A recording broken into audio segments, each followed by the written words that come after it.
একজন খামারি শুধু এই কষ্ট বুঝবে, কী যে যন্ত্রণা যখন খামারে কোনো ধরনের বেমার আজারের উপদ্রব ঘটে। তো আমাদের এই বাছুরটা গত 15 থেকে 20 দিন ধরে এই লাম্পি বেমারে ভুগতেছে। যারা গরু খামার করেন তারা এই বেমারটার সাথে খুবই পরিচিত। প্রত্যেক বছর যেমন মুরগির বেমার আসে, ওরকম আমি প্রায় দেখি যতদিন ধরে খামারের সাথে জড়িত, প্রায়গুলো খামারে এই বছর একবার করে হলেও এই বেমারটা আসে। এটার নাম হলো লাম্পি।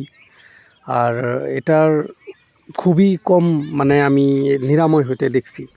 তো খুব কম সংখ্যক গরু বাঁচে এই বেমারটা যদি ধরে।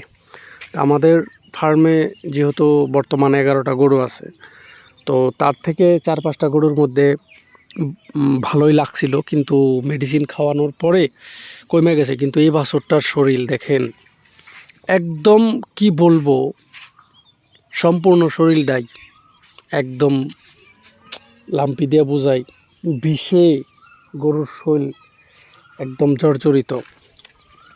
গরুর শরীরে জ্বর, প্রচণ্ড জ্বর, কি করব উপায় নাই। এই যে এখানে সেপারেট করে থুইয়া দেই, বুঝছেন, ওই যে ওইখানে আছে বড় বড় গরুটি থুই, আর আপনার এই যে এই সাইডে ওই যে বাছুরগুলা থুই সেপারেট করে।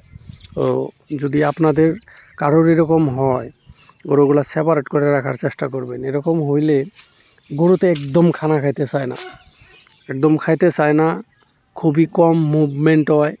তো যাই হোক, কিছুদিন ধরে বহুত মেডিসিন খাওয়াইতেছি, যার জন্য একটু এখন কমছে, যার জন্য আজকে একটু মুভমেন্ট দেখা যাইতেছে। আর পাওগুলা তো ফুইলাই গেছে, ওই যে দেখেন পাওগুলা ফুইলে গেছে অনেকটাই। আর ঘাস খাইতে পারে না। মাত্র 3 মাস বয়স যেহেতু এই বাছুরটার, তার জন্য কোনো ধরনের ইনজেকশন পুশ করা যাইতেছে না, খালি ট্যাবলেট খাওয়াইয়াই বর্তমান চেষ্টা চালাইতেছি। তো আরেকটা বস্তু ফেস করলাম কি, এগুলো হইলে বেশিরভাগ বাঁচে না।